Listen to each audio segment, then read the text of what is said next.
Yeah, good. Hey, if you got it memorized, come right here and tell my place. All right, we'll be going here. Take your seats. Going on time here. Oh, time in Columbia. We started at 6:30 tonight instead of 6. The last presentation, we kind of took a random poll to see, do you want to keep it at 6 or do we want to move it back to 7, as we've done in the past? And they kind of voted 6, but we thought we'll split the difference, so 6:30. So how's 6:30 with everybody? Is that okay? We might keep it at 6:30 for a while. Okay. Let's raise a glass to Dick Reminger for letting us use the Orrs Theater tonight. And raise your hand if you're a member of the St. Genevieve Museum Learning Center. We got quite a few, very good. You know, the museum is supported solely by admissions, memberships, gift shop sales, grants, and sponsorships. And we are so fortunate tonight that our speaker presentation is sponsored by Bloomsdale Bank. Give it up for Bloomsdale Bank. Any folks from the bank here? Jerry or anybody? Erkel? Jerry had days because I asked him. Okay, all right. I said he was sponsoring, so Okay. the credit to his Well, if you're recommending folks at the Bank of Bloomsdale, be sure to thank them for their sponsorship tonight. By the way, if you paid admission tonight and would like to become a member, your admission will count toward your membership. And a membership will give you unlimited visits to the museum, free admission to our speaker series like tonight, and gift shop discounts and a few other things too. So it's worth your while to become a member of the St. Genevieve Museum Learning Center. Before we get into our program, we'd like to tell you about some upcoming events. If your kids missed it today, the last Wednesday of every month is Dino Lab and Fossil ID Day. So if you find some geologic curiosity in your backyard and you think, this is a dinosaur bone, I know it, you can bring it to us. And Mike Fix, raise your hand, Mike. He's in our lab most days of the week, and he'll let you know if that is indeed something of value for you. So we are also introducing Discovery Kids, and that's a new series designed to spark learning by allowing children to touch, explore, and engage. It's much like our speaker series for adults, only this is for kids. Children will get hands-on experience while learning from engaging and knowledgeable presenters. We'll cover a wide variety of topics, anything from rockets and paleontology to even crocheting and engineering, and a whole lot more. Our first Discovery Kids series will be this coming Saturday, May 2nd, with Scott Darrell. We'll be with the Missouri Stream Team, and he'll let kids get close up and personal with the critters that call St. Genevieve's Gathering Creek their home. And I believe we have Rock and Roll Bingo coming up in June, so that sounds like fun. By the way, we're here Saturday for the mouse races. Anyone here for the mouse races? Mike was? There may still be a few mice running around here, so, you know, if you find one, don't worry, they're harmless. They're really cute. We're also working on some new displays at the museum, so if you haven't stopped by the museum in a while, please do so. Our next speaker series on May 13th, we will welcome Barney Bradshaw when he tells us the compelling story of St. Louis Civil War prison. And if you were here last time, he is so entertaining. He is kind of half history and half theater. Really? So if that gives you an idea. I don't think so. Everyone But this really is enjoyed prior. this That's presentation. all. So we'll be welcoming him back in May. On June 10th, Citizens Got Electric it. will be No our big. guest, and they're going to talk about rural electric cooperatives around our area and how they got started, and it's very interesting how that came to be. On June 24th, we're going to have another town series, and that'll be Snob Town with these ladies, I'm told, right? Yeah. Raise your hand. Yeah. So if you have an interest in Snob Town or know some stories, be sure and come that night. So now for tonight's presentation. Bloomsdale's story began way back in the 1800s, and Deacon Jim Basler and Laurie Fallert will have a lively conversation inspired by Fallert's book, The Flourishing Community of Bloomsdale, and she'll tell you more about her book during the evening as well. There are plenty of stories to tell, and I'm sure many of you have some of your own. So please welcome Deacon Jim and Laurie Fallert.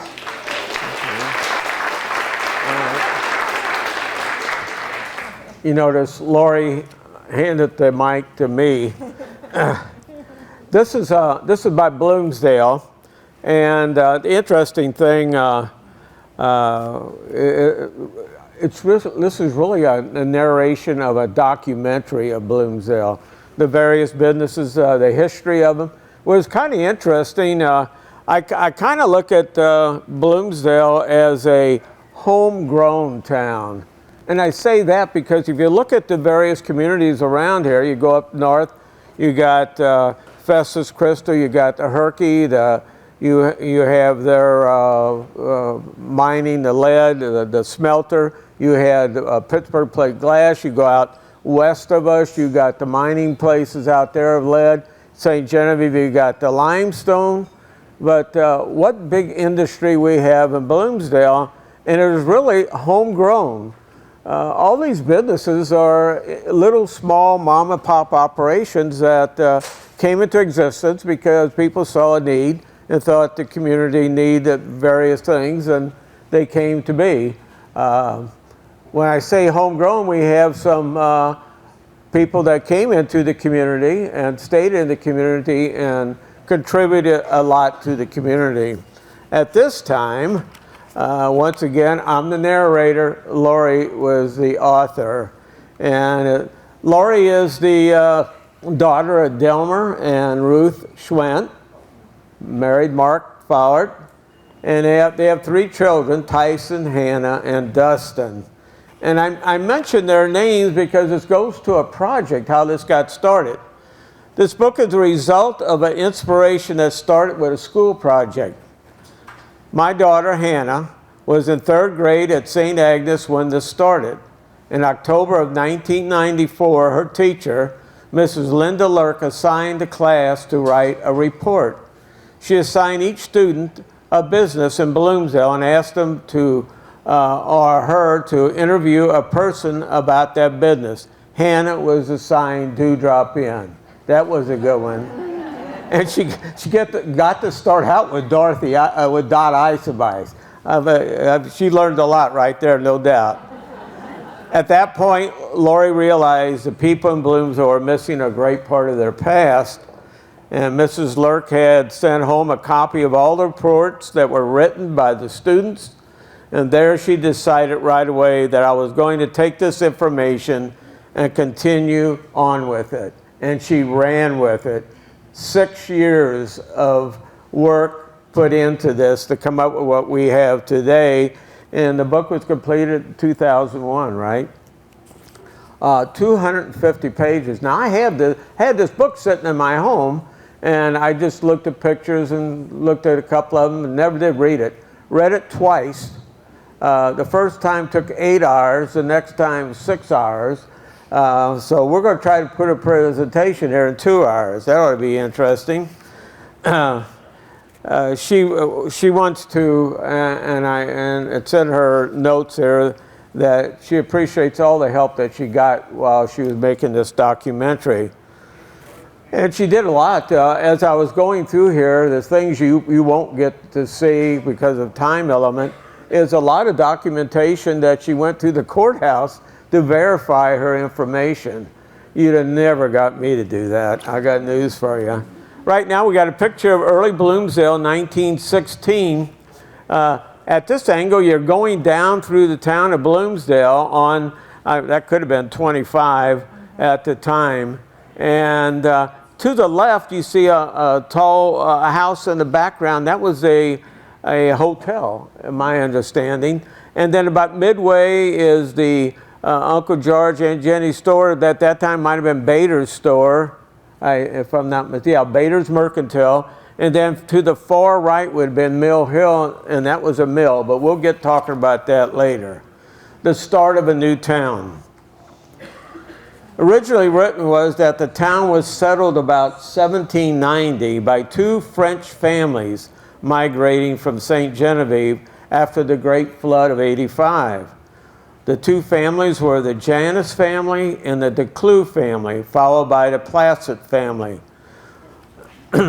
Now, we also know in the midst of this that there was a Jean-Baptiste Valley, and we probably heard that name mentioned often in the county, and he's the one that really got the land grant and really got the ownership of the property. So we don't know for sure if the Janice and DeClues were just homesteading or if they really got legal rights to the property.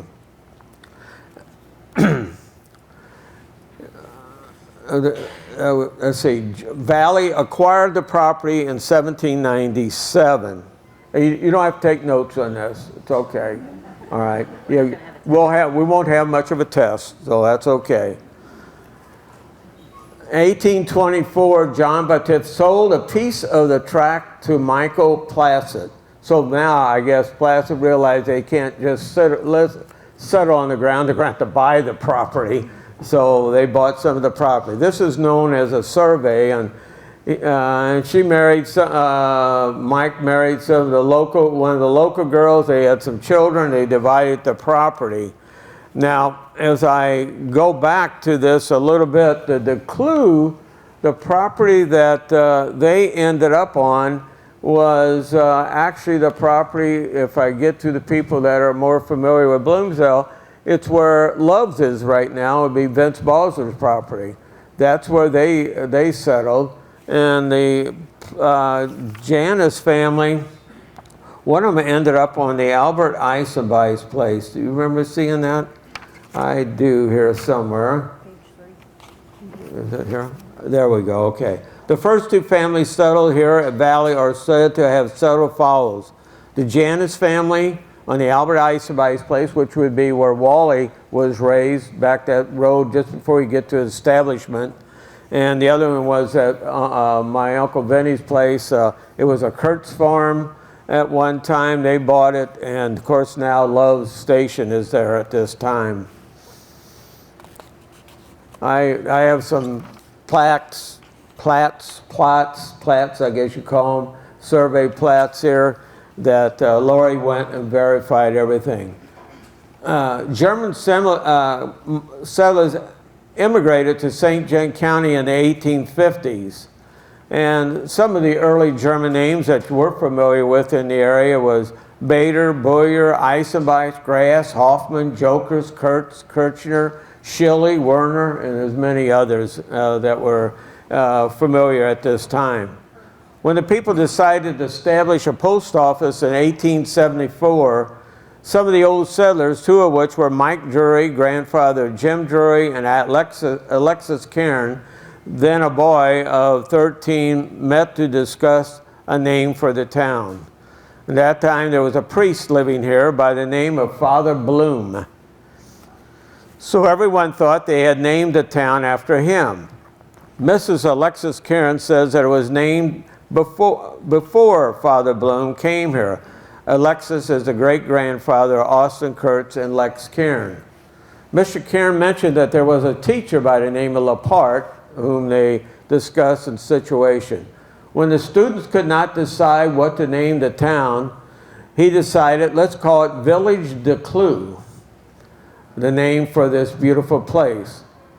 And then another person came along and said, well, it's a beautiful dale. And it's a level piece of land surrounded by hills.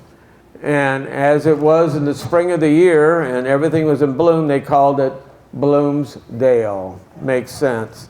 I think Joseph Bader became a prominent figure in Bloomsdale. Do we have a picture of him? No. Okay. And I think what is interesting about the name Bloomsdale and the Force de Clou Creek. Many years ago, I don't know if you all remember Lorraine Stang. Lorraine Stang and I were very good friends. And she came to me and she says, I know what force means, because she taught French. She said, that means FARC. But what about de Clou? She said, I just looked everywhere for that French, what that word means. Well, now with Laurie's research I do, it was named of a family that was there. It was a family that was close to the fork of the establishment and our creek, which we call Force de Clou. So that's how it got its name. We got. Tell them to go next if you want. Yeah, go to the next picture. And this is just a picture. Yeah. Okay, that's the one. that's the one that brings it out. Number 13 way over the corner, that's where the mill is. And number 9 is where Bader's store was, and it moved. What's kind of interesting, these various businesses in Bloomsdale, how many times they change hands and sometimes change what was in the buildings, what they did for a living. That's interesting. And of course, number 2 is, which is no longer there, and that's where the County Do-It is, and that was a hotel. And they did board some people on a monthly basis and that. Okay. Can you tell me to go next? Yeah, you're going to show another picture? Yeah, tell me to go next. Okay. Tell me to go, just say next. Next. They'll hear you.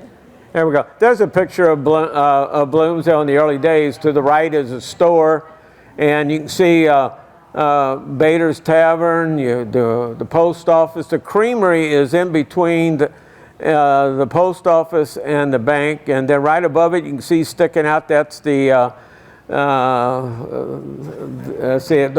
Ripson brothers had that, and that's well, we'll get to that. Yeah, blacksmith. We'll get to that later. But that was a setup, and you can even see where the barber shop was, and that was at one time MFA a feed store. That next house is gone. Who was the two old ladies that lived in that house? What? Who was the two old ladies that lived in that house? Next. Oh, I don't know. Yeah, they would ask who lived in that house next, and offhand I can't tell you. Two ladies. Two ladies. Bloomsdale got incorporated. We got incorporated around 1963, and our first mayor was C.O. James.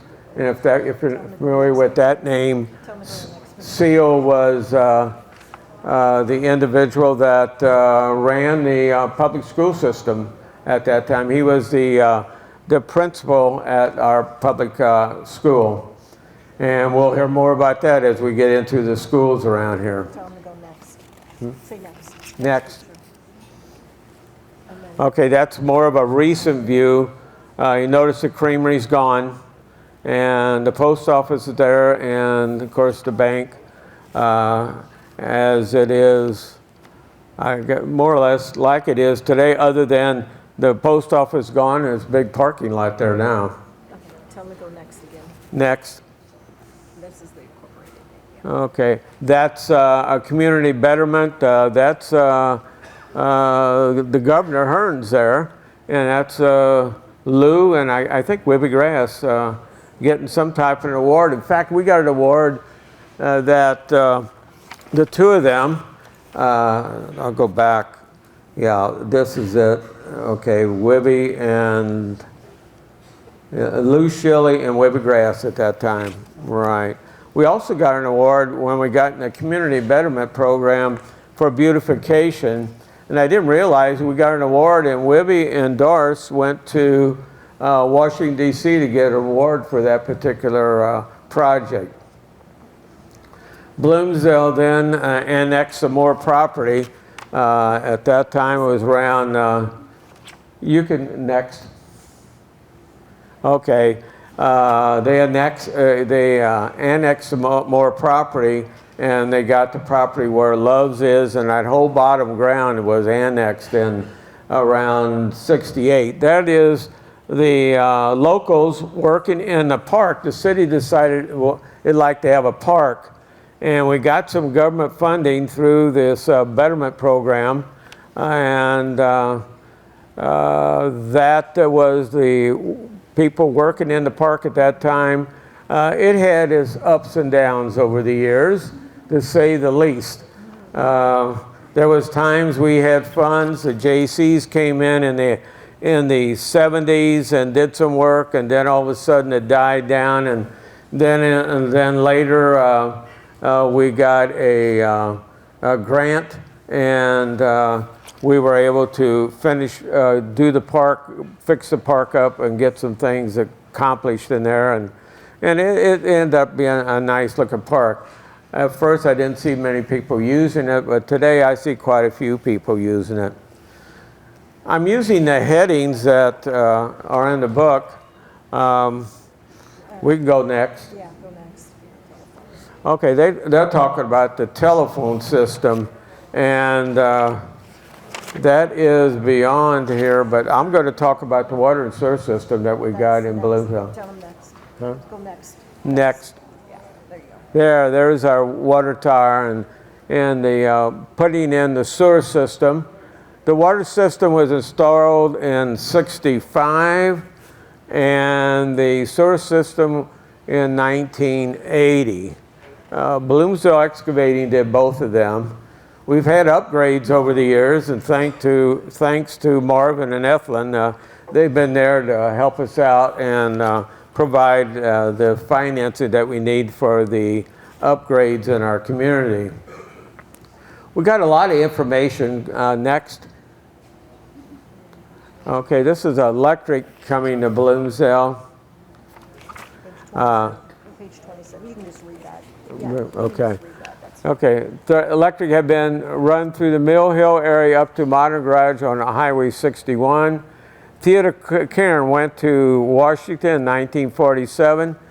Can you imagine going there and Secretary of State that needed for additional electricity? It took 2 to 3 years to complete the job, which included River Voss. Say, River Voss, you can thank us. You got electric because of Theodore Cairn, Lawrencetown, northern Bloomsdale, at Harry Hammer's home. See, I get that in there, yeah. Our telephone system, That was in 1907. 1907? Yeah. Okay. Yeah. So we had phone before we had electric.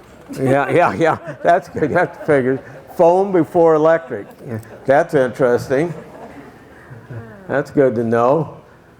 I remember Dad talking about, he was one of the first, when he set up the parkway, he was one of the first to have a business with electric and indoor plumbing and restrooms. And when Joanne tells me stories about growing up at home and the outhouse and that, I kind of just soon not hear it because I didn't grow up that way. Go to page 33.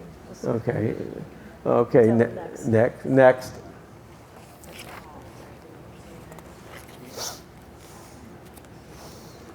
The first church. This is well, when we look at 1885, that would be St. Philomena. And of course, in 1910, you see the rectory next to it. And it was in the 50s, late 50s, that we built a new rectory for Father Weberg. The history, that's kind of interesting. There's a story about a tornado that came, and it was I'm looking at 1933. The tornado carried the roof of the church over the school and deposited it into the graveyard while they watched fearfully. They are the kids that were in the school building, and the sister went around and she looked out and saw the tornado coming. She got some holy water, opened the door, and made the sign of the cross at the tornado, and splashed some body water, holy water, along the walls of the side where the tornado was coming. All the students were praying, and the older girls were in charge of the younger students. They all got down on the floor. When the tornado subsided, the school building had not been touched, but the church had been ripped off. The roof of the church had been ripped off, and pieces were laying all over the church grounds and around the school. Everyone in the school was safe, and the building was not harmed. Kind of an interesting fact back then. Next. Apparently, we had livestock in the area. You can see I think that's a school building there. It was a 2-story building, and it was later torn down, and the older building that we got on the grounds is what's there today. And that was the entrance to the church, fairly We was on the left side of that church that we excavated and think we're going to remodel the church. And Jim Dunsey, after they dug down along the church, went down in the hole to check it out. And all of a sudden, as he heard a rumbling, the whole side of the church just collapsed and went. Some of the rock went inside the church and it took the pews, and some went into the hole that was along it. The kids had just left from Mass at that time. My understanding how that church was built, these old Germans, what they did is they take stone, flat stone, and it was a wide wall, and they would just put sand in between and stack them, and then they tuck point it with concrete on the outside. We didn't have cement and mortar in between the rock there. And that's probably helped the reason why it collapsed the way it did. We didn't have mortar all the way through it. Go next. Say next. Next. All right, here's a pretty good view of the church. That's a jury place to the right. And you can see the convent, cemetery, and then the old school that was there. Oh, yeah, outhouse, one for the boys and one for the girls. That's not a bad idea. I hope we keep that idea. Oh, excuse me. Am I being political here? I'm sorry. Oh, well. And there's a lot of memories. We used to have church picnics. Thank goodness with the Knights of Columbus, we're still able now to start up picnics and keep continuing to have picnics on the grounds. The Bloomsdale Baptist Church, the next, let's see if we got, these are the interior of the old church. I noticed there used to be numbers on the side. Somebody told me years ago people would pay for that was their pew when they went to church. Didn't realize that. That's why there was numbers there. Next. All right. And this is the site of the Bloomsdale Baptist Church, and that house was later torn down. That was the trailer they were in. The folks out at French Village at the Baptist Church there helped them, and Mrs. Hun was quite instrumental in getting this going. On the onset, she came to us at the Parkway. The doctor's, I think the doctor's office was just vacated, and we had a little cabin also. So she first asked for the little cabin. That's where they're having their church services, a little 2-room cabin. And then that came open. Then she came and said, "Hey, that other, can we have it?" I said, "Sure." And she said, "What do you want for it?" I said, "What can you afford?" "Well, it may vary." I said, "Well, that works for me." So that's how we got started. She had told us that they were wanting to build a church. So I guess they were in there for about a year, something like that, year and a half. They brought a trailer down, and then next they built their facility. Next. There we go. And that's their facility today. And I'm going to put a plug in for them. They sponsor every year Day of Prayer. I think it's around the 8th of May, something like that this year. 7th. And they always have a group, and the various churches show up. And Joanne and I have been going to it for probably 20 years. And it's a good time for us to realize our similarity and our differences in faith in our community. And that's what I like about it. Father Rossi and the miracle. Father Rossi, our pastor doesn't like to hear me say this, but I call him renter priest. He didn't like that name, but I call it a renter priest. He was a priest that went from town to town, and he asked the folks there at St. Agnes if they could build him a little cabin to stay in between as he's traveling from one parish to the other. And without any hesitation, somebody right away said, "Yeah, we'll build it for you." Another guy said, "I'll donate the lumber, or you can have the trees in our area, fine and dandy."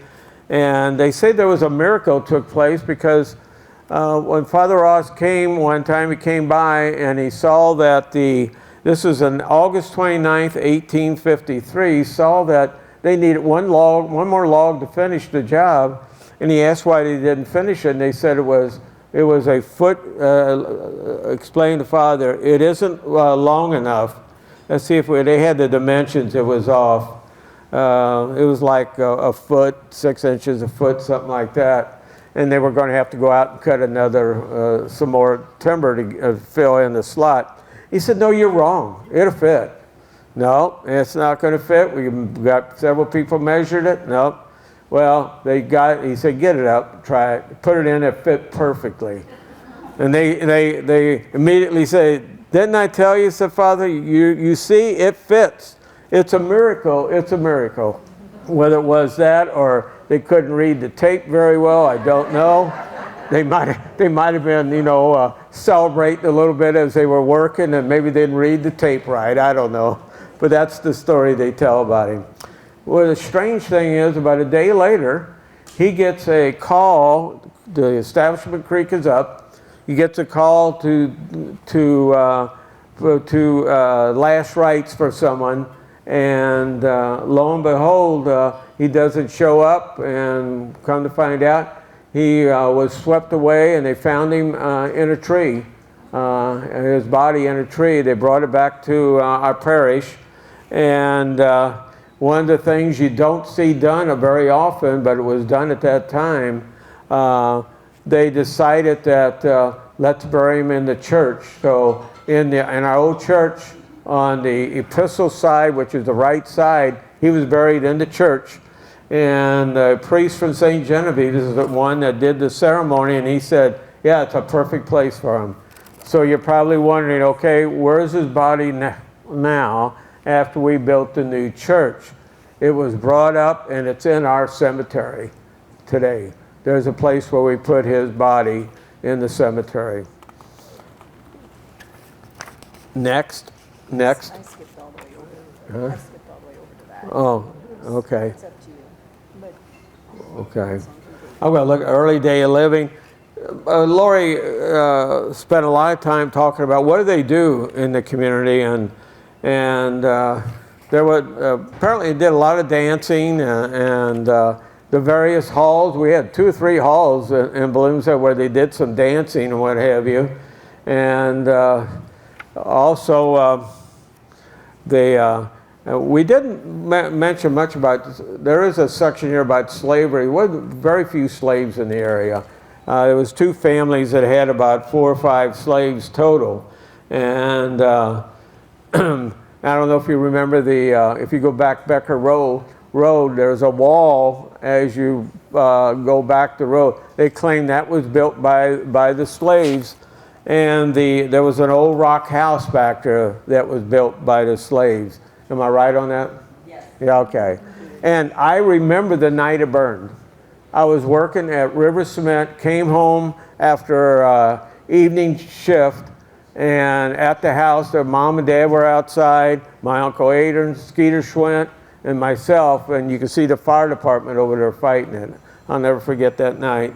That was a long time. Next, let's go to the next picture. Okay, here's a picture of, all right, that would be Modern Garage. yeah. Ben Shilley built that. And see if I got, Terry Drury's place. do we have the date on that?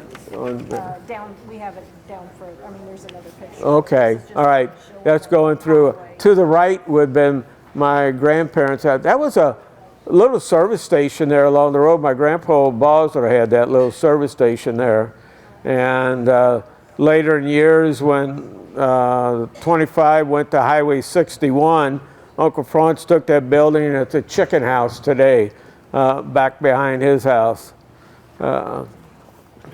Next. All right. That is the old public schoolhouse, and that was the first public schoolhouse. The school industry was kind of interesting around here. Page 90, okay.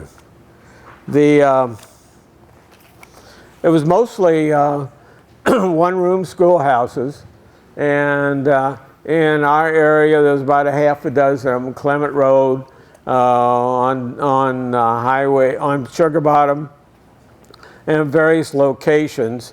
And of course we have the one out at Lawrencetown also that took care of our kids for times. And finally they realized that it was cheaper for them to build a bigger school and start getting the school system set up. But before I get there, there's some things I would like to mention, and that is Hog Island. Anybody hear of Hog Island? All right.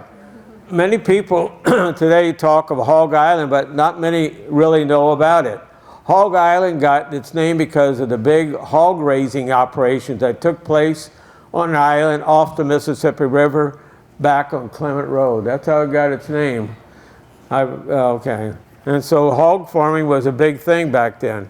Around 1927, a man by the name of Stanley Ray came to own this island and used it to raise hogs. He raised thousands of hogs back there. They fed those hogs, this is interesting, they fed these hogs with garbage that came down the river by barge from St. Louis. The barge pulled up to the island and the workers unloaded the garbage into carts. And we had some of the local guys that worked there years ago. And since then we know that Elmer Obashan, Nick Brookeroff, and Bob Rippler are the last owners there.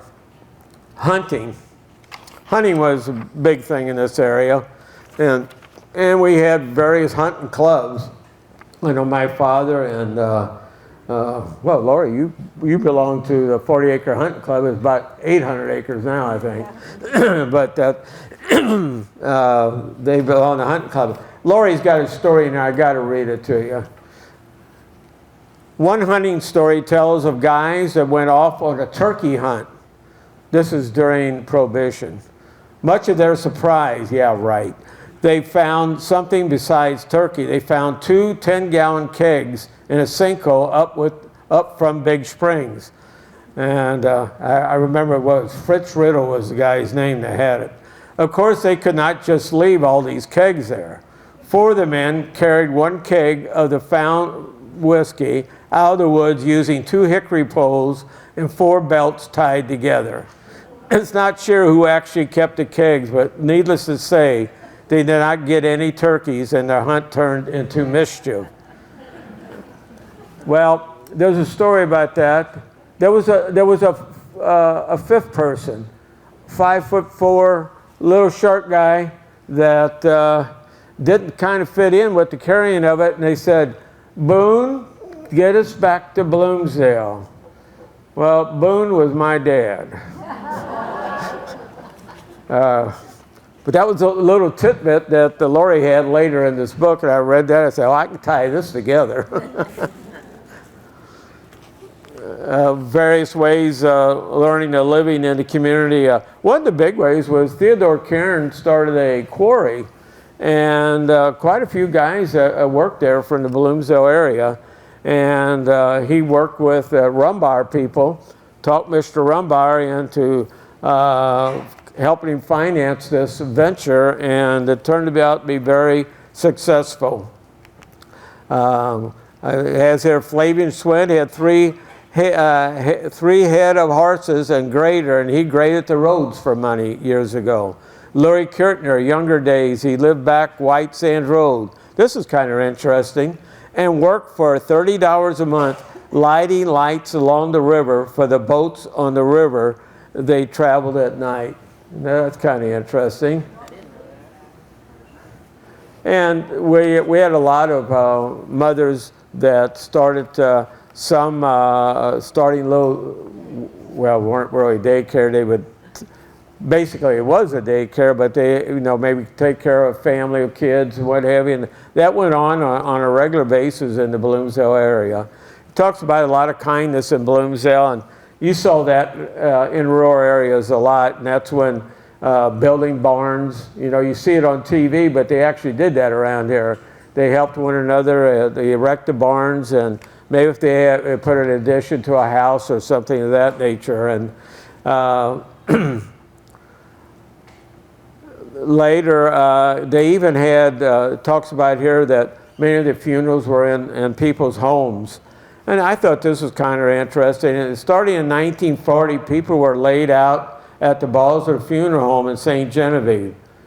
And said Theodore Cairn, remember I talked about Theodore Cairn, had that property where he went and had the stone. He was a kind enough man to use his money and abilities to be sure a family's baby or child had a proper burial and a headstone if the family could not afford to do this. Kind of brings out the how everybody worked together and what have you years ago. Happening around town, there was some mischief in town. The kids in town used to sleigh ride down Mill Hill during wintertime. That was okay. But later in years, right in the center of town, you would always find an outhouse or toilet stools or things of that nature. And that was a common thing that took place over Halloween. And some places had tires on their roof. I remember waking up one morning and Dad said, we got a chore to do. And I said, what's that? And he said, well, look on top of the roof, Parkway. And over to the service station, there was he had used tires sitting outside and he threw them up on top of the roof.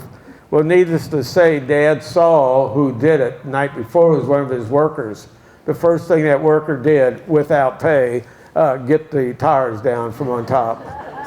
You should know where they belong. It talks about the Lagioni. We know about it in Bloomsdale. They travel from tavern to tavern to church. Always went through the sisters' convent. They loved to see them come through. They were dressed in various costumes.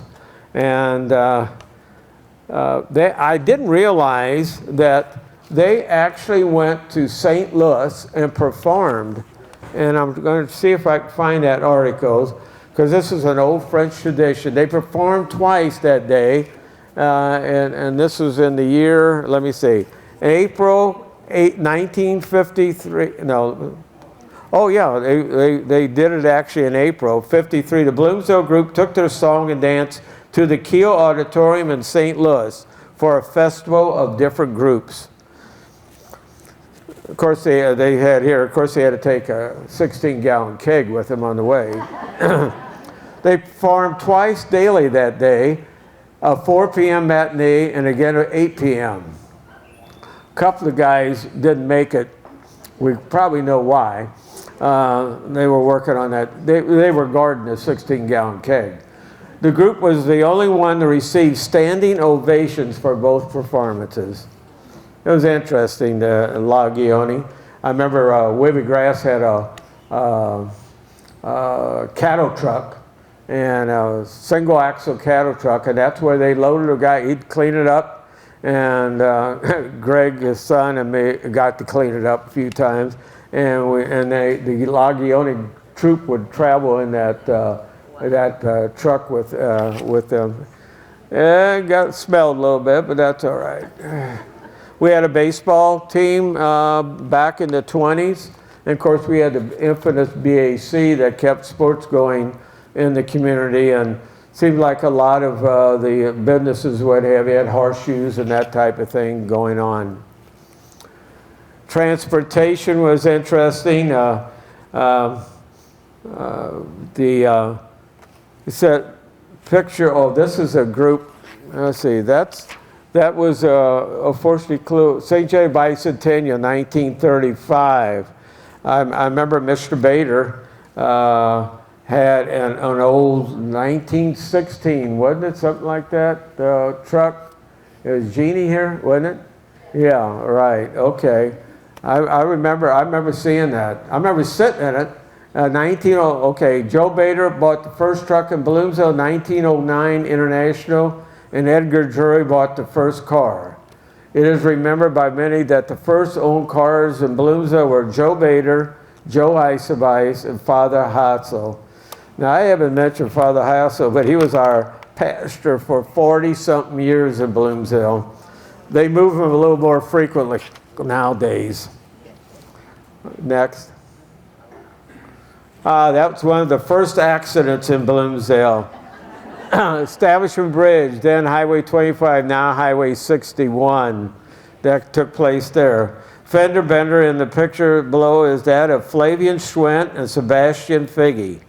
Pictured is Flavian and Sebastian. It's another picture. They were waiting on somebody to move their vehicle off the road or pick it up or do whatever they need to do. But so they had crashes back then too. Hitchhiking, they were talking about transportation. Hitchhiking was a common thing. Yeah, you can keep that on there.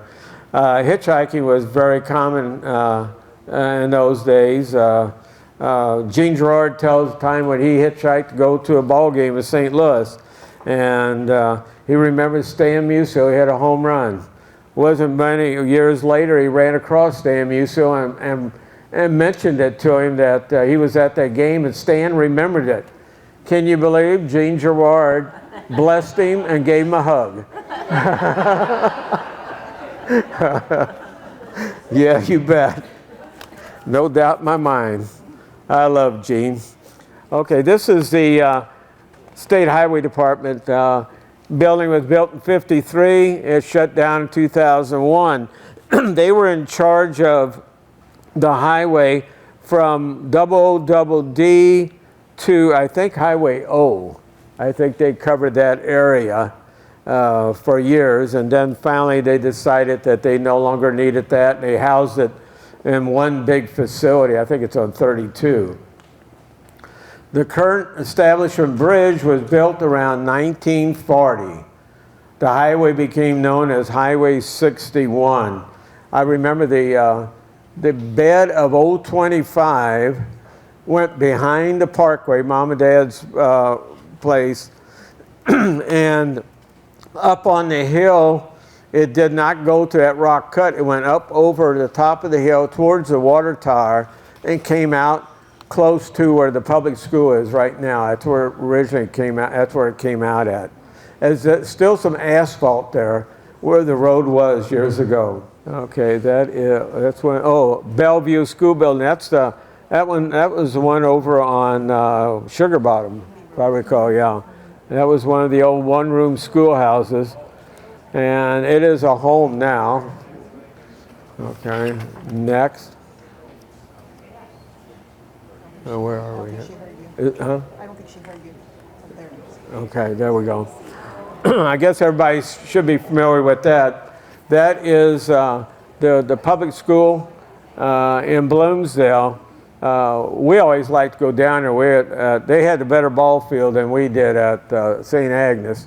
Of course, at that time, I think we were still St. Philomena. And we always get to go down and we play a couple of ball games there. And it was always fun for the two schools to get together. What I find interesting is the evolution of high school in Bloomsdale. There was some years we had 2 years, some years, this is the public school system, some years we had 3 years, then they realized the enrollment was down, then they would go and bus them into St. Genevieve, then they came back and had a 4-year school out here, and eventually that particular building became strictly the grade school for the public school system. Am I all right? Okay, that was the first school building that was under the name of St. Philomena years ago. And in the background, looks like there's the new building being built. It's the old building that's at St. Agnes now. And they tore down this 2-story building, became the parking lot, and there's been renovations at Bloomsdale at the St. Agnes School several times over the years, back in the early 1700s. Then in the early 2000, 2, 3, 4, we did another addition to meet the enrollment. And that's basically, you can tell that there was a school building behind the old building, the one to the right. And you can see we have the rectories there. The rectory was built, like I said, I think the late 50s. It was when Father Weberg got to Bloomsdale. Say next. Okay. All right. Now this is the building that was built. Is that the last one? 75, yeah, Yeah. 70 when? 75. 75. This one was built in 75, and then when Father Ogie was here, then we built onto another building at that time. Say next. Okay. So we actually had three phases of buildings over the years. A lot of trailers in between too. Bloomsdale Elementary. This is the present, well, I don't know if it's present, but it's 1962. This is when we dedicated the Bloomsdale Elementary School in 62. That is on, at that time, that property was owned by Alma, Gerard Cairn, and I think Ted kind of talked her into that we ought to sell this property for the school. And, It wasn't Ted. huh? That's not right, Jim. What? Ted had already passed Ted away. had passed. What? Ted had passed? Okay. All right. It was, Was Lexi in the picture yet? Nope. It was right in between. Okay. Oh, yeah. Gotcha. Yeah. it was Jean that talked to her about it. Huh? It was Jean who Gene. talked to her about it. Yeah, Gene is the one that talked about this? Okay. Yeah. All right. The first post office. Is that right? Go there. Go next, we'll see. Next. The first school, building, First store, store. Richard Kurt store. We could talk to, what page is that? 110. 110. That is the Richard and Kurt's, Rickard and Kurt store, Apostle built 1875 to 1876. The exact date of the building is unknown. The picture above is the original building, but notice it does not have the addition on the right-hand side. And I think, did that turn out to be Dudley's Tavern over the years? Yeah, it did turn out to be Dudley's Tavern. Yeah. And of course, today it's a parking lot for the Bank of Bloomsdale, but it was eventually torn down. See, there was a building on the right, and Dudley had the tavern in later years. Then it became Joe's Place, and it's another one of these situations where different individuals from the community was in there. Joe Fallert had it. I remember Darrell Shue had it. There was a filer that had it, and it was a meat market for Dutton's meat market. Plaza Video was there, and it's been a multitude of things over the years. Yeah, true. All right, Kurtz's Garage. Okay. It said here, according to the records of deeds, Joe Bader sold to Jasper Rickard in 1908. John Kurtz became part of the business with Jasper, and that was that original building we're talking about was Dudley's Tavern. Mary Shirley remembers that being told that her father and Jasper building this building during World War I. And I think that what they built was a side addition, she said. It says here that Dr. O'Brien bought the building and had an office in the back. His wife had a grocery store in the front. It was also a drugstore.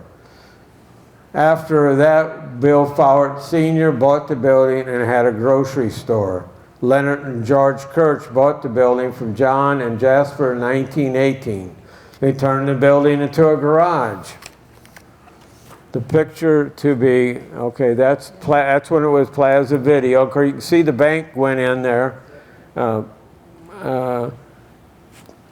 Offhand, I probably run across when the bank was built there.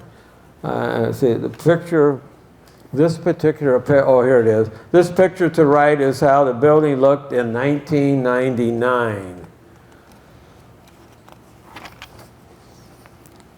Shopper, let's go to Shoppers Market or Jury and Company. That's a, yeah, that'd be next. Do we have that? Yeah. Bader Mercantile. That's got a lot of history, that building. Okay. Charles F. and Jules Drury of the general merchandise firm of Drury and Company of Bloomsdale, Missouri, were sons of Clem and Mary Drury, who were born respectively in St. Francis, St. John. In 1883, he and his cousin, Dumas Drury, became partners in a general merchandise establishment in Bloomsdale, and that's the old store. And they became the first ones to open it up as a store in Bloomsdale. Then Mr. and Mrs. Henry purchased a store from them in 1892. Then I'm not going to read all these. Various people owned this building a multitude of times. Joe Bader and Valentine Shilley, the father Roy Shilley, bought the store with Felix, and each owned a third of the store. In 1904, Joe Bader bought the LaRose interest in the first floor of the store and all the stock. And he then owned 2/3, and Val Shilley owned a third of it. I spent a little time with that because that building was there a long time. I'm going through the various owners. Then it became Grass Mercantile, and that was my Uncle George and Aunt Jenny had that store for many years. And I always remember Wibby did his butchering below the parkway in Bloomsdale. He had a building he built down there, and he did the butchering for that business. And the hogs loved it when he butchered. I ain't gonna say why, but you know where everything went, down to the hogs. They loved it when he was butchering there. Okay, let's see. Apparently they took, around at this time is when Joe enlarged the store by taking part of the old Dudley's Tavern and rolling it down to the store and attaching to the back of the store. That's when Joe Bader had it, and he put an extra addition on the side of it. All right. Around 1916, Frank and George Grass bought Val's and Bader stock in the store. In 1908, it became Grass Mercantile. It was actually a furniture store upstairs, which I didn't realize at one time. Dances were held on the second floor. Delmer Schwint remembers going there to watch plays for school. The students from St. Philomena would put on plays upstairs in that building. Interesting. In 1946, Truman LeBreau had his business, Bloomsdale Bank Building Equipment Company, on the second floor. E.P. Hook bought the building in 1959 and continued it as a grocery store. And there was various individuals that ran it. Quentin Hook, John Overly, there's a bunch of them. Even Marvin and Ethlyn owned the building for a while. They renamed it Shoppers Market. John continued to manage it at the time, John Overly. They only had it for about 6 months, and Ralph and Peggy Fisher had it for a while. They had the business, but not the building. They ran it for 6 weeks, and along came finally Roger McClanahan to the rescue. Came knocking on Marvin's door, inquiring about the store. And I remember Roger there for years, and I remember when he built the new store, and he came to the JC's and he says, "You guys want a project? You can have all the beer you want." Well, the JC's, man, they jumped on that. They didn't care what the work was. They just had all the beer they wanted. And we had to move all the various ice boxes, refrigeration, and things that out of the store. We had trailers there. Luckily, we had Bloomsdale excavating people in the JC's, and they had the equipment, and we moved it for him. Needless to say, it had a happy ending. I didn't realize it, and I forgot all about that. The back end of that store, there was apartments. Who owned those apartments? Say next. There it is. Who did? Does it show it? Apartment building taken February 2001. But I don't know who. There was apartments upstairs and downstairs. Anybody remember who owned it? Who?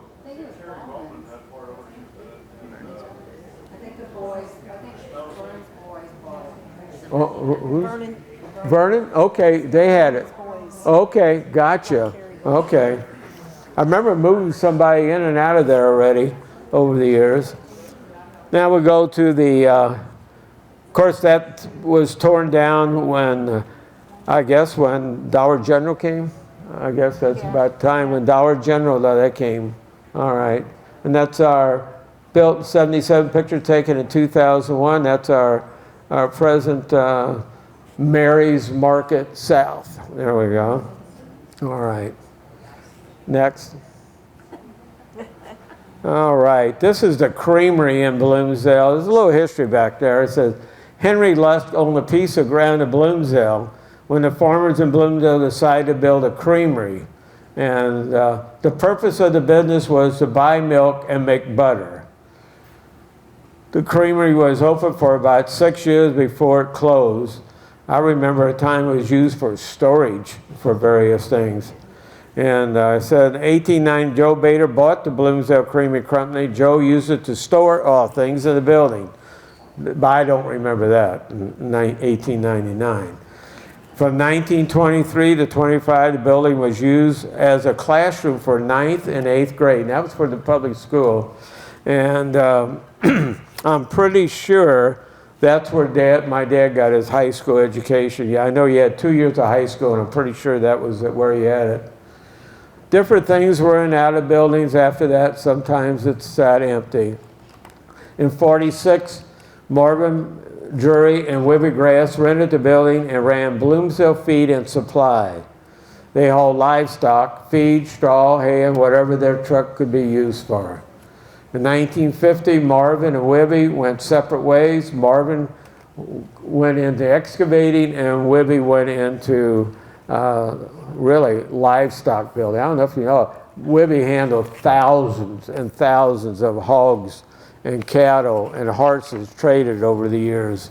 He was definitely a trader. If you listen to him talk, you can understand why he's a trader. He had a lot of BS. The mill, that's an interesting building. The mill, that's right now, Kenny Nagar, I think, owns that. But you notice it had 3 stories to it at this time. The original owner was Louis Darge. And the mill is also known as Joe Hook's Hall. It was built and owned by Joseph Brishley, Elliott Drury, and Henry Carl in 1897 as a 3-story building with a basement. The mill was used to make flour from wheat. Around 1915, dances were held on Sunday nights here with mostly hillbilly music. Marvin Drury remembers his grandpa leasing the building to store wheat in the bins. He had done this until his retirement.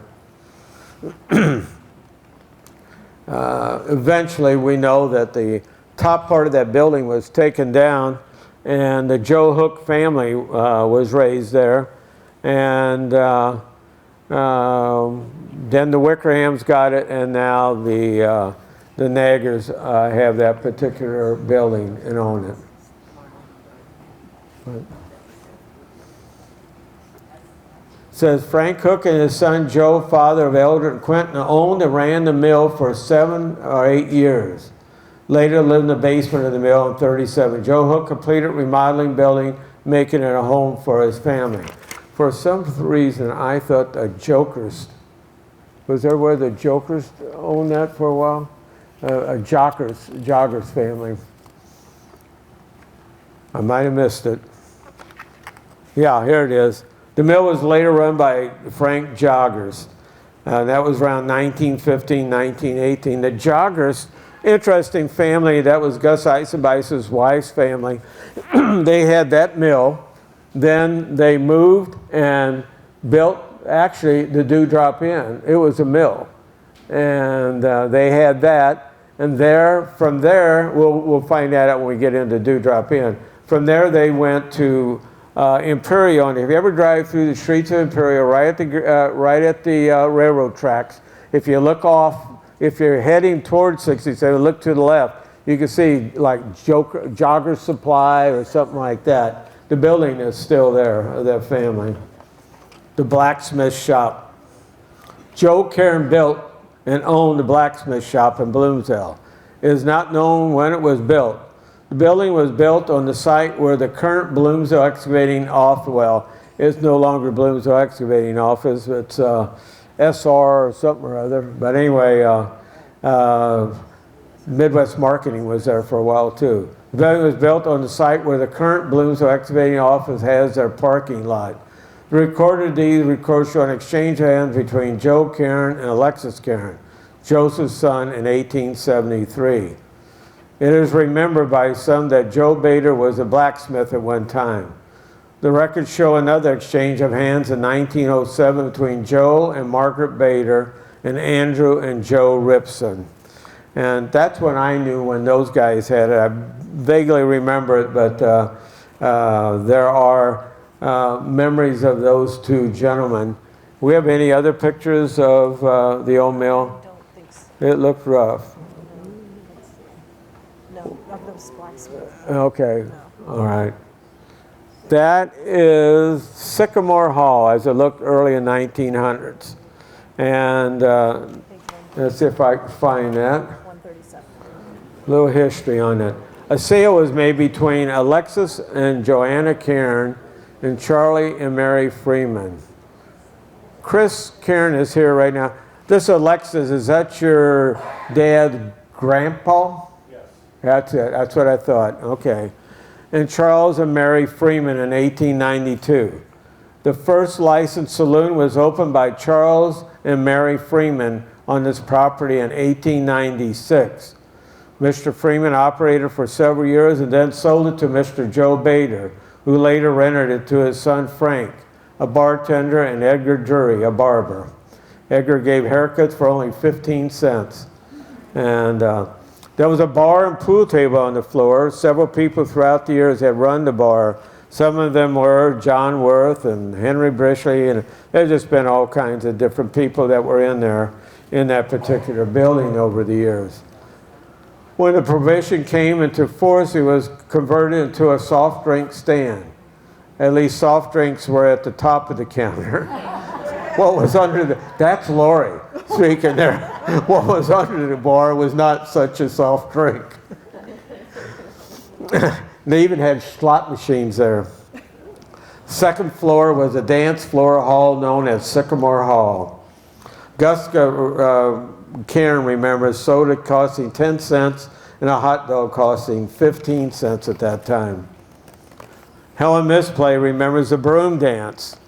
And she was really into music herself and her son Richard. And there was a band, let's see, I'm looking for You're looking for your Andrew sisters. Ruth and Truman bought the business from the upstairs of the store to the upstairs of this building. Moved his business from the upstairs of the store to the upstairs of this building. The last business in this building was in the early 1870s. It was Financial Supply. And then Ruth sold the property to trade investors, and that's when Ray Kern went in with his business. Don't forget your little story. Oh, yeah. Lester LaRoe. Read this. Okay. Yeah. Lester LaRoe remembers MFA having dances here for their members. He also remembers 1952 very well. That was the year, hey, this is interesting. That was the year the Andrews sisters came to Bloomsdale. The Andrews sisters, Patty, Laverne, and Yvonne, performed in Sycamore Hall. He also remembers Martin and Walker Cooper, I don't know them, professional baseball players, and Ambrose Haley, an MC for the St. Louis radio station WEW, coming to Bloomsdale. They camped out at Hog Island in the Ed Breckenridge cabins. And for the next morning, Bart Cairn was brave enough to go down there and got them out of bed early. I guess go to church, don't you think? All right. We're getting into the businesses here. This is where K2 Consultants ended up in Bloomsdale. I remember Hepticor had their offices in there. Hilbert, the surveyor, was in there. The city hall is in the basement of there now, and Dr. Charlo got some type of business there now today. City Hall and Jim's Barbershop, MFA, the Wagon Maker. It's kind of interesting.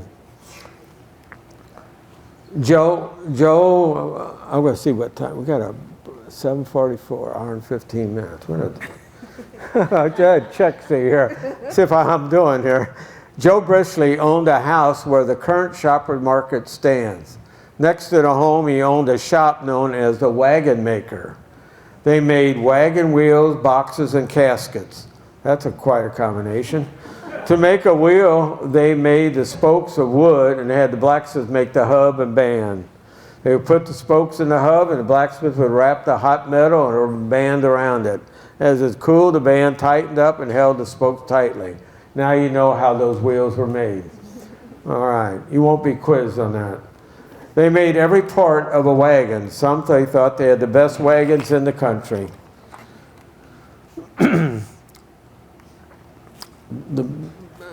This building burnt in 1923. This is the Wagon Maker building. That was a picture of it in 1908, the one I guess to the right. The one before, no. The one before? Flipped your screen. Oh, there we go. Back one more. The back behind there. No, one more picture. One more picture. There we go. The other Nope, the other way. There we go. That's it. That's the one that burned down. All right. There was a new building built on the site, but not as a wagon shop. Joe moved the shop to a barn next to his house, and I did see the barn there on the picture a little bit ago, which was behind the original shop. The barn still stands today behind Jim's Barbershop. You know, you can still see it standing in Bloomsdale. Frank and George Brishley also ran a threshing machine. I think we saw a picture of it a while ago. The machine was powered by a large steam engine the size of a train locomotive. And they did custom work. They went from farm to farm with their equipment to take care of grain. A sale was made in 1935 between Joe Brishley family and MFA Central Cooperatives sometime in the early 30s during the Depression. And MFA owned this business as a grocery and feed store. And that particular building now, it's decorated with all kinds of stuff in front. It's apartments. I think Bill Fisher has it. And of course, it was the city hall at one time, Jim's Barbershop. I remember when it was MFA. And I was thinking, now I might be jumping ahead here. There was a time, Bloomsdale had 5 service stations. There was one here at this building. MFA had a pump, the Dewdrop Inn, Phillips 66, Rip had gas, Ben had gas, and Dad had gas. 5 stations in Bloomsdale at one time. Amazing. Okay. Where are we? Page one, go back. Okay, flip it. One more. One more. Okay. There you go. Okay, the picture on the right of the log frame that was discovered when the outer shell was torn down. This picture was taken March 1991 as the logs were being dismantled. And the building to the left was Faro Gas. There was a small home that sat between David Lee's repair shop and the Plaza Video building, which is the current site of Faro Gas. It is remembered hearing of Jasper and Julie Ricker building this home during the time of World War I. I think that they built was an addition to the home. In 1991, a house was purchased by Don McClanahan to be torn down. And I take it that's the house he was tearing down. Okay. This is, I think this is Federal Gas, yeah. Yeah, Yeah, this is the Federal Gas building. This was taken in 2001. There was a little shop in there recently over the years. It had various businesses in it. I remember there was a barber shop in it for a little while. It is going to be torn down. This is extra news. This is free news for you. But it is going to be torn down when they widen the road going into Bloomsdale, that intersection. It's going. Yeah. Yeah, the building is vacant now. Of course, we see, that's an interesting, this is the hotel. Frank Brishley, we hear his name, Joe Bader, Frank Brishley, you hear their names mentioned quite often in our community. Edgar Jury. Edgar is the son of Michael Jury and father of Betty Carver and Mildred James. Mildred James was married to C.O. James, the principal of Bloomsdale. He built the first hotel on this property. The property consisted of a house, barn, warehouse, wash house, summer kitchen, and orchard. Edgar sold it to Valentine Shilley, father Roy Shilley. Roy's family lived there and rented rooms to school teachers, salesmen, and to others needing a room to stay in overnight. Of course, right now, that is our County Do It. Proper County Do It is sitting on that property today. Okay, in 1966, Missouri farmer MFA purchased the Shilley property and built the MFA store on this site. In 1967, now you talk about, I tell you we were homegrown. Here is an individual that came into our community, and as far as I'm concerned, he's homegrown. This is Jerry Yeagers. He moved his family to Bloomsdale. Jerry and Viola had 5 children. And since Jerry was employed by MFA and housing was not available in Bloomsdale, Jerry rented the house hotel for his family. Pete and Jerome Zervik got a crew of men together to tear it down the other buildings on the site. The MFA Farm and Home Center was built on this property. In 1971, Jerry moved his family into a new house and the hotel was torn down. So Jerry is one that really responsible for getting the farm and home center going. He's the one that really got into lumber, and you could actually buy all your supplies that you wanted for a home. And it was due to Jerry's endeavor to get these things going in our community. In 1985, MFA decided the building facility was no longer viable. Jerry and other local investors did not agree. To keep it operating, the local group purchased the location, decided to operate the 2 stores as one. The following pictures show the improvements that have been made to Bloomsdale facility. Thanks to Jerry, it was definitely something Bloomsdale needed. Quite an asset to our community. I also think Roger and his wife keeping that store in Bloomsdale was a major asset to our community. Bank of Bloomsdale. Well, they saw that we needed a bank. I guess everybody got tired of putting all their money in the walls and what have you, and they decided they needed. The Bank of Bloomsdale was organized on May 9th, 1914, incorporated with a capital stock of X amount of bucks. In 1914, in the old creamery building is where they started. A 2-story building was built in 1916, and in October of that year, the bank moved into their new building. And the bank was on the 1st floor. The telephone company occupied the room on the 2nd floor as a doctor's office and another room. It's amazing what all we do, businesses in these buildings. We'd have 2 and 3 things going on simultaneously. Bloomsdale Excavating had an office up there. The first president of the bank was John Scott Drury, grandfather of Stanley Drury, and Mr. Robert Cairn. And Mr. Robert Cairn was the first bank officer. And he remained there till the 60s. And March 19th, the bank, this is interesting. March 25, 1933, the bank was robbed. Mr. Cairn was attending a farm sale in the country, and the sheriff was on his way. He found their car stuck in a mud hole. The sheriff and two farmers caught two of the robbers. One escaped with the money and was later found in Flint, Michigan. Amazing. See, the patrolling in Bloomsdale is just fantastic, I'll tell you. We strike again. It was unusual for a bank to be open on a holiday, but people remember this bank not closing on most holidays. The bank had been renovated and expanded twice to keep up with the growing needs of the community. The first time was in '49. They put a new front on the building and a new vault and fixtures. Truman LeBreau had started his new business above Grass's store, and this was the first big job he had. Part of the teller cages were made upstairs, then taken down and finished. The second time, they also extended the bank outward. The Creamery building next to it burned down in '55.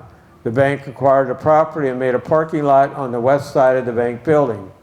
The blacksmith's building set east of the bank building. In 1962, it was torn down. The bank added on to their building and made a large parking lot. On June 30th, 1980, the Bank of Bloomsdale once again robbed. One of the robbers was caught in Tennessee. I don't know what, I haven't read what happened to the other one. Oh well, that's our contribution to charity. The Bader home east of the building was demolished by fire at the time. It was owned by, this is a building that was right next to Dudley's Tavern, if I recall. The bank purchased part of the land and a new building was erected on the site in '81. It was dedicated in November 1981. Bloomsdale Excavating bought the old building. And they had it till, I guess, Financial Supply took over it. Or was there anything in between? I don't know. There was some other little businesses in there too. If I recall, there was a place you could get flowers and some fixtures and stuff like that, but I don't know who owned it at the time. I'm going to take a break here, give my voice a break. Anybody got anything they want to add or contribute at this point? The next section, we're about 2/3 the way through here. I don't know what time it is. 8, an hour and a half, okay. The Citizen Bloomsdale Knights of Columbus. The site, Bloomsdale was part of the St. Genevieve Council, and they decided to have their own charter, and it was in 1916 they set up their own charter. And Rich, here we go again. The upstairs of the old Bader store was used for meetings and gatherings until 1938. The Knights of Columbus was very helpful to the community. Until this day, the Knights of Columbus was very good to our community for various social events, sporting activities, and things of that nature. They then used the middle school until they bought the grounds they use today. When the high school was eliminated, Bloomsdale Knights of Columbus bought the property. The building was remodeled and used as a community hall and clubroom for the night. The building was used until 1986 when they tore it down and built the new hall that we have today. And it has been quite an asset to our community in Bloomsdale, not just for the church, but for the community in general. Now we're going to start getting into the local businesses of Bloomsdale. Do drop in. On October 30th, 1917, Frank and remember I told you the Jockers had a mill there? Parents of Hilda Ice had bought land from Mike Kurtz, Father Lawrence Kurtz, to build a flour mill. It was called Joggers Milling Company. Mr. Joggers was a millwright and had a milling business at the old mill, which is now a house, well, we know, but Wickerham's. He moved his business from the old mill to the new building in 1918 because he was purchasing new milling machine. In October 21, they sold part of it to Peter and Nellie Kirchner. The Joggers moved to Illinois, and Robert Karen became trustee. Okay. On August 23, Frank Grass and Henry Balzer, which are my grandfather, bought the building at an auction. It was turned into a lunch place. They rented it to other people. Flavia Schwent and Uncle Adelma Schwent rented it for a while as a tavern during the Prohibition days. In 1925, George Grass, Frank's son, bought Mr. Balzer's part. Henry knew, we don't have to talk about You don't that. have to. I'll skip that. Yeah. That was the time, my dad was kind of a partner with him. My dad went to the city, worked for Emerson Electric. Mary Shirley remembers Andy Grass running the upstairs of the building for dances. It was known as Pine Hall. So we have another dance hall in Bloomsdale. George and his wife Genevieve Grass bought Frank's half in February of '33. Katie Kohler, Burnell Ripson's aunt, was talked into running it as a tavern and restaurant. Katie ran it for 18 months. In 1936, here we go to people I know, Lan and Carrie Lewis bought it. They ran it as a restaurant and a sporting goods store. It was named Dewdrop Inn, but people called it the Handy Store because it was like a little general store. The Lewis's sold the building to Edwin Cairn, father of Mary Ann Reed, in '53, and they ran it for a while. Then Perry Pinkley, uncle of Ruth Schwent, bought the place in '57, and then Dorothy Reed turned it into a tavern. They bought a bar and other accessories to get it going again. Perry Pinkley lived upstairs with his family until his wife passed away from a car accident. I can remember that car accident this day. Dot then bought it from Perry in 1960 and ran the tavern till to help, and worked with her for a while. Her son Don Reed later moved into the upstairs. I got to tell you a story about Lan Lewis. You got to know your dealers that brought merchandise to your place. You know, like Creole Dairy. You know, we knew Stabby, Eddie Basler. There was a Grass, Bob Grass. You got to know the vendors. Well, Eddie Aid was a Coca-Cola driver, and on Thursdays was his day to make it our run out our way. And there'd be some Thursdays where you thought he'd be there in the morning, he wouldn't be there, and Dad would say, "I know where he is." And he'd go down to Lan Lewis' place, and they would be playing poker. And Dad would walk in and say, "I'm running low." And Eddie would look at you and say, "Just take what you need, I'll eventually make it." That's the way things were dealt back then. Amazing, these businesses. Yeah, he just knew everybody. 7-Up, Shorty Hagan out of Prairieville. Interesting people, great people. Okay, we're down to Don having it, and he sold it to Dewdrop. Don had a I remember Don had a packaged liquor store to it. It was that little side building. When you look at the old picture of Dewdrop Inn, there you go, to the left, right below Buffet P. That was a little liquor store he had there. The Reeds worked 7 days a week, that's for sure, 10, 12 hours a day. I remember going there, that's where you get your Sunday Post-Dispatch. That was just a normal place to go. Somebody asked him, Don has this to say about one other important part of his business. It's hard to say what it takes to keep a customer happy, he said. A lot of BS, I guess. That sounds like Don. Teej moved out of Dewdrop upstairs in 1979. He built a home up at the north end of the county. In '94, Don and Mary Reed sold the business to Dave and Dennis Carroll and their wives, and Dennis sold out to Dave. They had it up to the time that the present owners of Cozy Kitchen took over.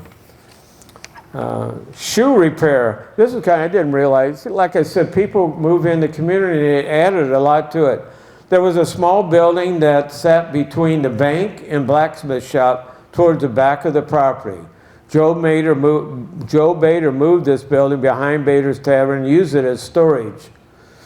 It was called a wine house or wine cellar in the 20s. A couple by the name of Ditzelbinger moved into Bloomsdale from Germany and roomed with the Joker's brother, Art and Andrew. They lived in their parents' home. He was a shoemaker and worked his business in the small building behind Bader's Tavern. He made shoes as well as repaired them. This is kind of interesting. In 1918, the Ditzelbingers bought a farm between Launceston and Bloomsdale, which they cleared. They walked 4.5 miles daily to and from their home in Bloomsdale until they had an inhabitable dwelling.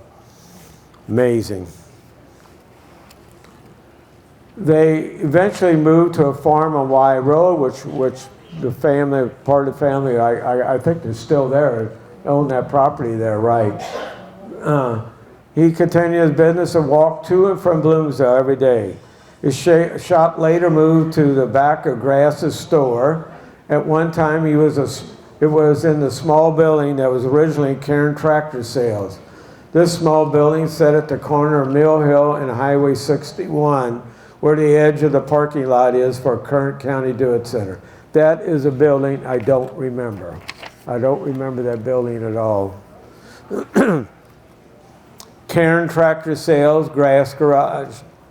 Around 1919 or 20, there was a small building built on the corner. This is it.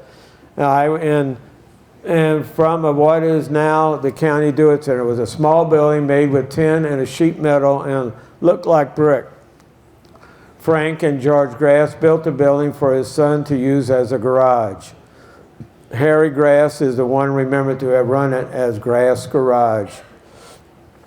The Kurtz Brother Garage was across the street at this time doing mechanical work as well. And they were into the Alice Chalmer tractors. 1940, Carol Cairn started Cairn Tractor Sales. He sold Ford tractors. Gene remembered, this is Gene Gerard, remembers each tractor costing about $508 plus delivery charges. Not many people had the money to purchase one, but Carol would always work with them. If they could give him $100 down, they could pay him back as they sold their livestock or crops. Lot of trust in those early people in those days, years ago. Okay, that looks like Rip's building? Yeah. Yeah, okay. She's ahead a little bit. Charlie Cairn had bought a tractor from Carol and expressed to him an interest in helping him out if he ever needed. And they did work together, the two together. Of course, everybody knows Charlie as Guyler Cairn. They also have Phil Jones, which was a neighbor of mine. He worked for them. Guyler eventually took over the business. He had their first 6-foot cut combine in the area. In 1949, Guyler built a new building for his tractor sales and moved his business. The building was left empty for a long time there. Ditzelbinger's shoe repair moved into the building. Bloomsdale Excavating used this small building. Well, sure, a lot of things taking place. Some local remember a few boxing matches held in the building too. The state eventually tore it down because of blocking the view of the highway. We'll get into Dave Lee's Kurt's Garage Sale, Rip's Garage, David Lee's Repair Shop, and now the owners of Koza Kitchen own it. George and Leonard Kurtz started a business called Bloomsdale Auto Repair Company. This business started before World War I in the building last known as Plaza Video. On April 20, 1920, it changed to Kurtz Brothers Garage. Okay, there you see it. That's when Dave Lee had it. There was various, they had a fire at one time, and if I recall, Rip went, and when Rip came back from the service, he and Doc became the main mechanics there. And then later, Rip built that in building there, and there he had his sales. Rip would sell, I remember he had wheel horse lawnmowers, the first rider lawnmowers in the area. And he did small engine repairs and what have you for the community. Here is Henry, that's Henry Ball, that was my grandpa. 25, a building along 25, now Highway 61, for a gas station and ice cream parlor. The gas they sold was Phillips. And that was a building I mentioned earlier that Uncle Franz went and moved, and it's his chicken house behind his house today. Let's go to Modern Garage. Modern Garage was able to get started due to Henry Ball's, his grandpa, going to E.B. Stanton. I remember Stanton actually had the oldest Ford dealership in the state, and that was in St. Genevieve. And Grandpa talked him into building a garage out of Bloomsdale, and he called it a Ford garage. And Rip was considered the Chevy garage, but they worked on anything. E.B. Stanton owned 2/3 share, and Ben owned 1/3 share of the business. They sold standard gas. And in 1930, gas prices was 15 cents a gallon. That's interesting. And his merchandising business, what is it called? Drury Outdoors. That's where they work out of. And there is a picture of it now. And it's pretty close to the way it still exists. Of course, it's deeper than that, whatever. The fire department's got a history of Bloomsdale. Ben Schillick was the one really responsible getting things going there years ago. He had a 2-wheel cart with 2 fire extinguishers attached that he kept in the garage. And if there was a fire, that's what he took to the fire. That's all we had, but he was concerned about it. They had a fire. There was one fire they say at home. Okay, Gene Gerard told the story of his home as a child having a flue fire, and they came out and put it out. And then there was a barn on Charlie Werner, Father Glenn and Amos Werner. There was a fire, and they were responsible for putting it out. He thinks that's the instant they finally decided, hey, we got to do something here in Bloomsdale. And so then they start in the direction of getting. That was our fire department. I don't know if you yeah, he had enough room for a fire truck. That is actually on Ed Carroll's property. As you go down the lane there, Jersey Lane, it sits to the right. I don't think it's there anymore. Is that building? I don't think. It's gone. But that was our first primitive fire station, but it served its purpose for a while. Then as time went on, we gradually kept upgrading until we upgraded with equipment, different pieces of equipment. There you see us up on 61. In 1963, we built that building.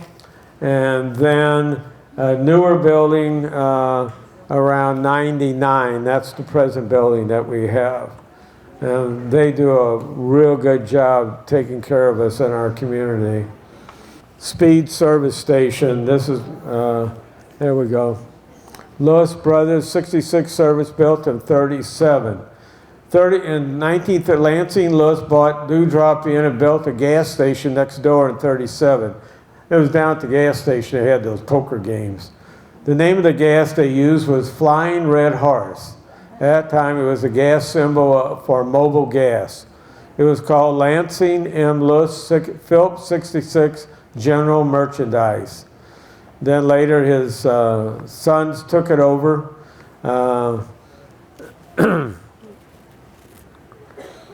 Their father, land, took over the business after the boys decided it wasn't for them.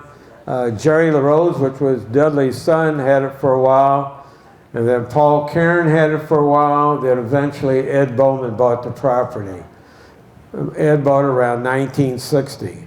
Ed decided to upgrade the business so he closed it down and built 2 bays to it. And that's what we see right there. And it looks like they got to eventually put a 3rd bay on it. And Rich Fuzz Fallert and Bill Fallert leased the building and bought the business. They called it Fallert Brothers 66. In 1965, 5 years later, Speed Jokers bought the business, and his 2 sons, Mike and Gary, ran it. It was called Speed 66. They eventually left there, and of course we know they're right across the river over in Creek in what we call Septown. Remember before, you know what Septown, you know how they got that name? Anybody from Septown here? Yeah, it is. You know how I got that name? Joe. Sepp in German means Joe, and there was 3 Joes living in that area at that time, and that's how it got its name. Three Joe Shilley. I forget. It was 3 Joes, and Sepp means, huh? Yeah, she has them here. I'll keep talking. She'll find them, and I ran across them. I thought it was interesting. I didn't know how that was done, but they did. They did have it. Joe Shilley, Joe Shilley, Joe Zerwig, Joe Zerwig, Joe Walker. Joe Walker. Joe Walker. Yeah, I remember Joe. The next building I'm kind of familiar with, it's the Parkway. Yeah, it looks familiar. I remember playing ball out in front, Ray Greither and I was pitching. And I must not have been a very good pitcher because I put a softball right through that eat sign. And that's a neon sign. And he talked about expensive fix. That is the same neon sign you see outside here. You go in the Oris next room, you see a neon sign, that's it. Bill Lurk went and bought that when they had an auction. So that's the very same sign. I just happened to think about that. But yeah, Parkway Dad, I think it was in the 38, he started rounding up rocks out at French Village. And it was on Walter McKay Farm. Walter had a farm about 2 miles on Bricky Road going from the church going north. And I think there's the road going back there is called McKay. And Walter McKay, he always called it his monument. He went and rounded up rocks as he was clearing fields and what have you. He worked out at the mines in Leadbelt, and he'd have all these stacks of rock, and I don't know how Dad found out about it, but he rounded up all those rocks and he built the Parkway. I don't know how he did it in a year and a half, but he did it. And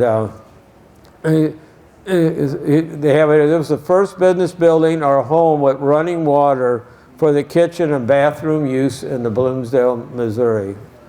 Whether that's true, and I don't know. I wasn't there. They opened up in '39. Is there any other? That right beyond that eat sign is actually where the building ended. And in '47, he added on a office and a room for souvenirs and what have you in the lube room in '47. That was a great year. Oh, by the way, that was when I was born. Oh, okay. All right. I remember Mom saying that days were so slow. Dad would, he'd plant the bottom with potatoes, and he would take it to the market. This was during the war, and he would market the potatoes up there. And Grandpa would come up, and that day they were working on, at that time, Highway 61, 25 to 61. If you sold a loaf of bread for 10 cents, that was a good day. She said she could remember the days of 10-cent days. Good thing Grandpa didn't want anything to come up there and babysit her. That's all I need to say about that place. A lot of memories. It had multiple businesses over the years. We had a couple of daycares and a doctor's office. This was after it was sold on the courthouse steps because one of the individuals that bought it went default, and it was sort of, and they only owed, it makes no difference, you know, it only owed about $40,000 on it, and that was the cabins and all the property. And we bid $40,000. Nobody bid against it, and the wives immediately let us know we are not going to be running a restaurant. still needless to say, we started converting it to different things. So it doctored off a video building, the church, the Baptist church in Bloomsdale, and eventually it sold 2 or 3 times since then, but it's still there. Today, Steve at Mary's Market owns it. He also owns the CMA Hall, which was financial Midwest Marketing. He also bought that property too. All right, those cabins. I remember when I was in high school, Dad joined those 2 cabins. That cabin right there, Jean Gerard, had 3 girls. Raised 3 girls. There's only a real small kitchen, a small living room, and a small bedroom. And he had 3 kids in there. He was raising them until he went to his house. You know, there's the Parkway. Okay. I ended up buying that car down the road. Anyway. Of course, it was used. Bloomsdale Excavating, quite an interesting beginning. Does anybody want a break?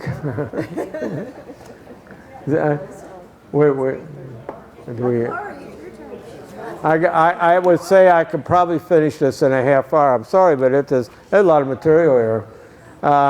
Bloomsdale Excavating, 46, that's when Wibby Grass and Marv started their business. They separated, went their separate ways, and Marvin continued the business, very successful business. It was over in Septown that he had an office. He built his home over there, and eventually he was moved into the bank building of Bloomsdale. Eventually bought the bank building, and what we know today is the present building. And I think that is it there. That's the maintenance building today, and very successful. Here you have a local, homegrown, and quite successful, and been very generous to our community, to our church, to our city of Bloomsdale. And it's an interesting picture. You have the one on 208. No, that's okay. No, I don't have. Okay. 208 shows a picture of their first piece of equipment. Looks like a little end tractor with a bucket on it next to a loader that you could drive this thing inside the loader, just tell what kind of equipment they have.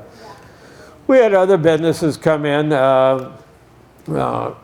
In 46, Truman LeBreau established what was to become the Bloomsdale Bank Building Equipment Company, designing and building and remodeling bank buildings throughout a 5-state area.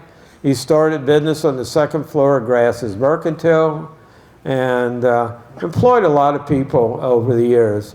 And upon his retirement at 65, the company had completed 700 bank projects.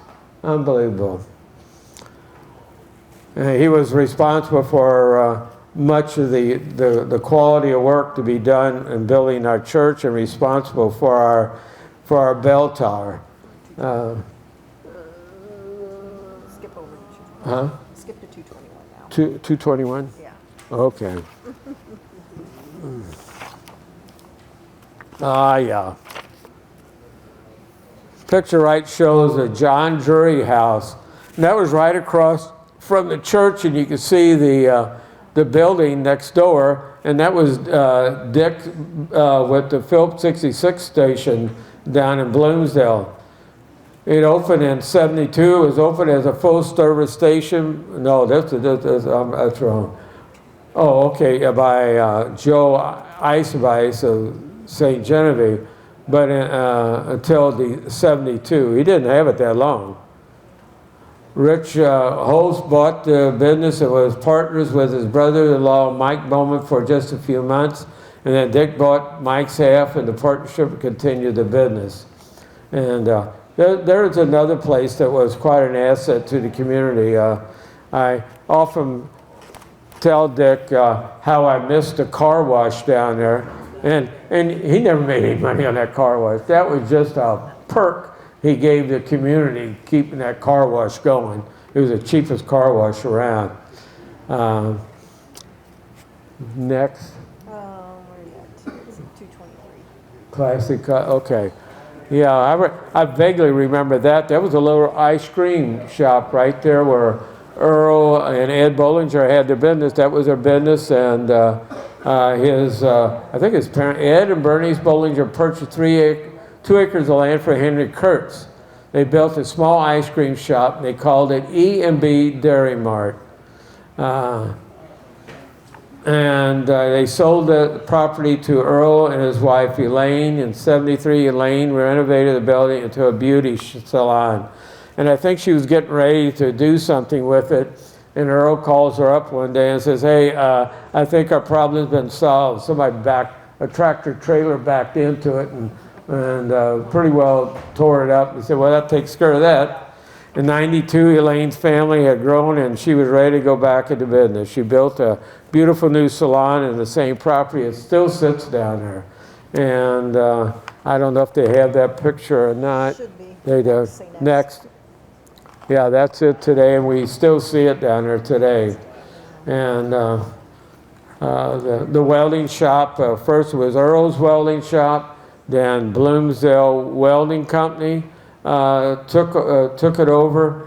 Little time in there, I think some of the Marvin's boys had it for a short time, but Keith Johnson came in the picture and ran his business there for a while, and then eventually went and bought this property from a dad down in the bottom, and became Bloomsdale Welding Company, and did quality work, and quite known for, had a great reputation for the type of work they did. And today it's now a farm supply, I guess, because Mike Nager has it, and he has equipment and stuff there.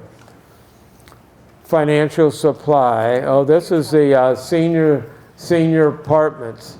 Okay, and the idea of starting apartments came around 1979, and it was built for seniors with either disability issues or low income, and it was this property was formerly owned by Joe Bader years ago, and that's why it's called Bader Lane. The first person who moved in apartments was in 1981. And once again, another perk or thing that was good for this community to do. We have all kinds of daycare centers in Bloomsdale. Small World Wild Care, okay. That's Small World Wild Child Care, and this is the largest facility in the community that takes care of our young people, but there's been multitude of others. There was Dave Jerk's wife had a place, Barb Brace had a daycare center, so we had a variety of things in the community. Okay, this is Bloomsdale Food Mart. This is on that property that I mentioned earlier. I think DeClue owned, and then it got to the Kurtzes, and then my uncle Vince Basler had it, and then sold it to an investor, and they sold it to Schweigert's. And of course, today we know, look at that gas price, $1.38. My sight must be going bad, but today it's known as Love's, and I think an asset to the community, definitely was.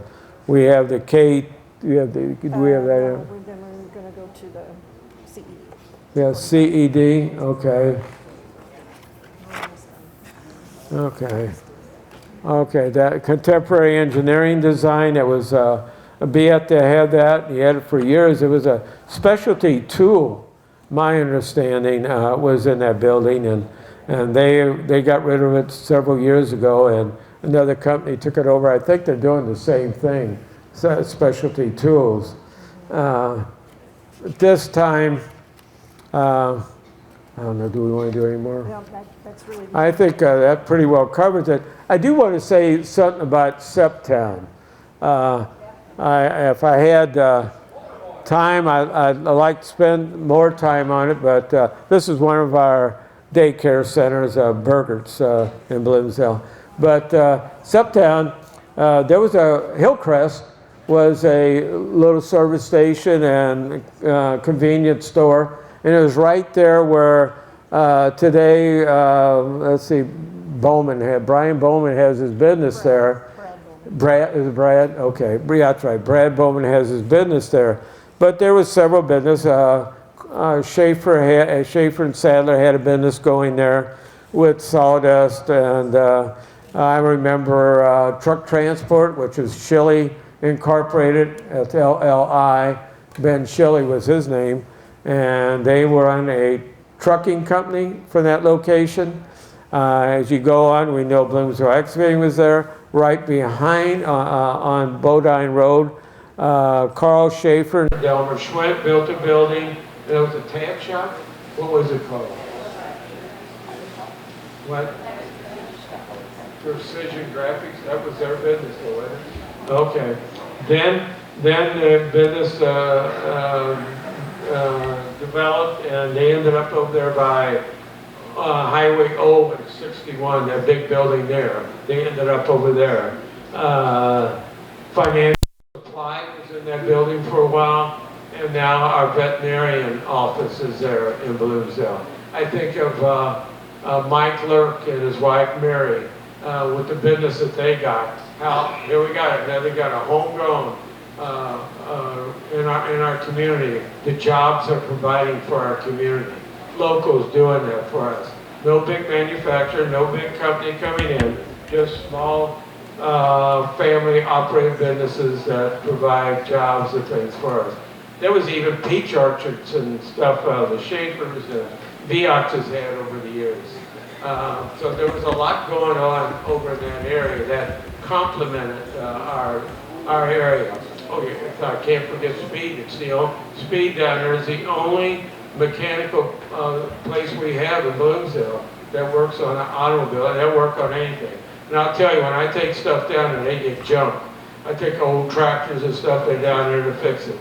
And definitely an asset to our community.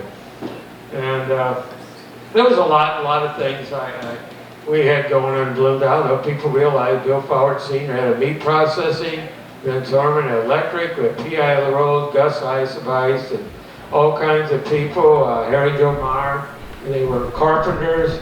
And I think of Henry and Steve Kurtz. You couldn't ask for a better facility than Steve if you want to get a small engine worked on. So we're lucky what we got. And the people that were involved in making Bloomsdale what it is today. And I once again want to thank Laurie for all the work she put into this. One thing I will know will happen to me. For the last 10 days, I go to sleep thinking about Bloomsdale and what I'm going to say, and I wake up. Tonight, I'm not going to think about it anymore. It's up here, it can go. I got a book. I go back and pick it up again.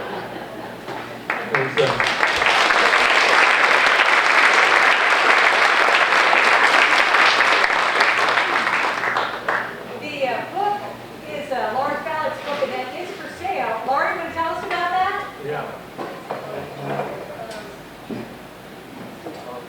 Okay.